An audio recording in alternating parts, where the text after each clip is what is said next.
Well, I watched this and immediately forgot the plot, so don't expect any detailed exposition of its components.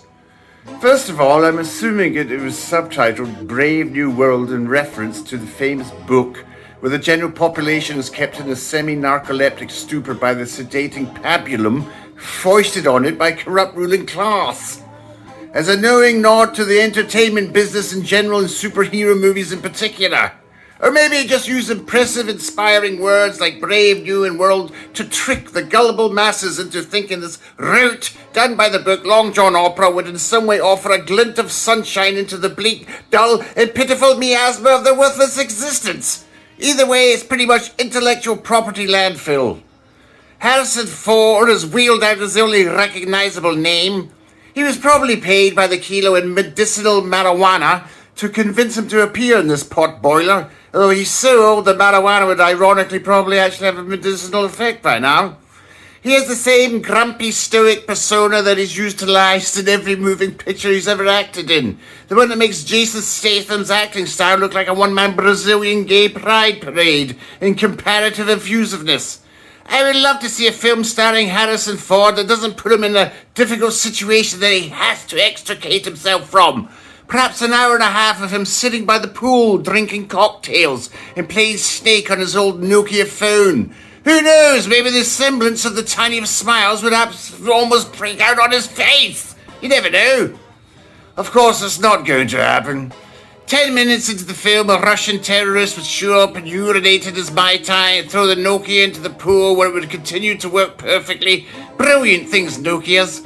Those were the days back when porn wasn't so readily available on your telephonic device, the device that you now hold only temporarily in your left hand for a few minutes until the dirty deed is done and you reach for the tissues. But Harrison is a movie star more than an actor, and a movie star job is to use the persona they've created while performing actions and saying dialogue in a believable non-wooden manner. This non-wooden manner doesn't apply to all film stars, though. Think of Arnold Schwarzenegger, Chuck Norris, and Steven Seagal. There's more wood in their performances than there was in George Washington's teeth or Ron Jeremy's wood.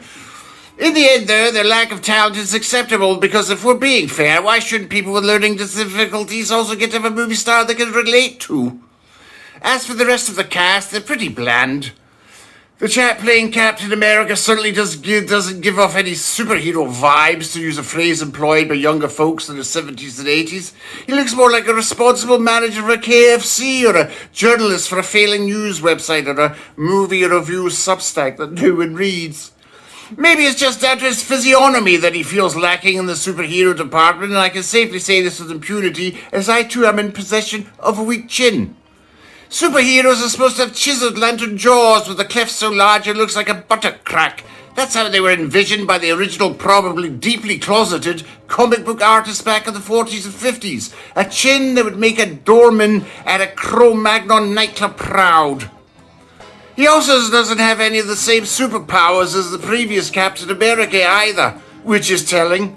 If he truly represented modern-day America, he would be clinically obese, with type 2 diabetes and no health care, with all his credit cards maxed out, and now he's going to have to, in the near future, start a fight with someone using his extensive gun collection to avoid paying back his creditors. There is a welcome addition to the cast in the form of the charismatic Giancarlo Esposito. Now, all of us, myself included, thought Giancarlo was Puerto Rican or Cuban. But I've just discovered he was born in Denmark, and his father was Italian and his mother is African-American.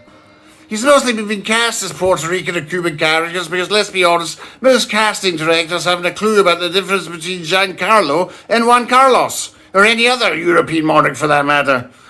I know him not only from Breaking Bad, but also from certain Spike Lee films. Spike Lee films invariably contain many a memorable and charismatic character, unless, of course, that character is played by Spike Lee. Then they tend to be annoying and grating turds with a higher opinion of themselves than anybody else could possibly concur with. Mind you, that could also be said to be an essential ingredient in many an actor's personality, but fortunately for us, and unfortunately for them, they're not usually casting their own films. For another example of this unhappy phenomenon, see Quentin Tarantino.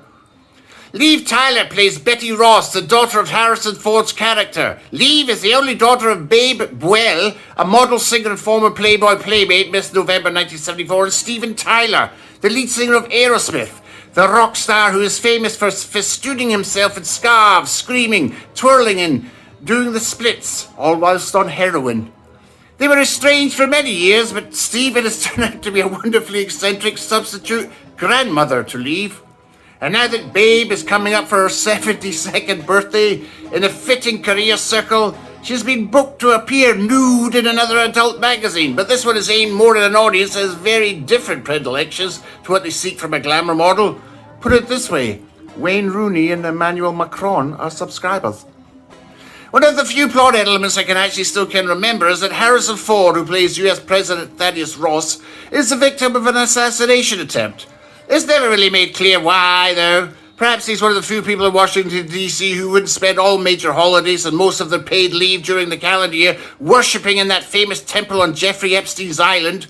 Having an attraction to potential sexual partners that are actually over the age of majority or even in their 20s would have deemed him as untrustworthy and odd by many of his fellow politicians, as they're not used to working with such people. What I'm trying to say is he decided, in a highly unusual move for a politician, to not be a pederast. And on that happy note, I shall leave you until the second and final review of this absolutely dire moving picture. Adieu!